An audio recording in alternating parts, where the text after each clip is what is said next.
Daily use English sentences. मैं वज़ू कर रही हूँ। मैं वज़ू कर रही हूँ। और मेल ऐसे कहेगा, मैं वज़ू कर रहा हूँ।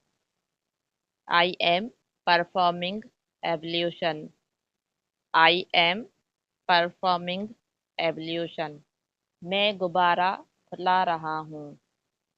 मैं गुब्बारा फुला रहा हूँ। और फीमेल ऐसे कहेगी, मैं गुब्बारा फुला रही हूँ।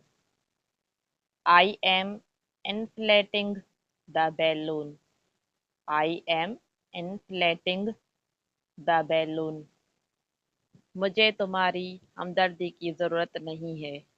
मुझे तुम्हारी हमदर्दी की ज़रूरत नहीं है। I don't need your sympathy. I don't need your sympathy. Don't short form है डू नॉट का। आप ऐसे भी कह सकते हैं, I do not need your sympathy. यही तो मैं ढूंढ रहा था।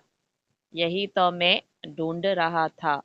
और फीमेल ऐसे कहेगी, यही तो मैं ढूंढ रही थी। That's what I was looking for.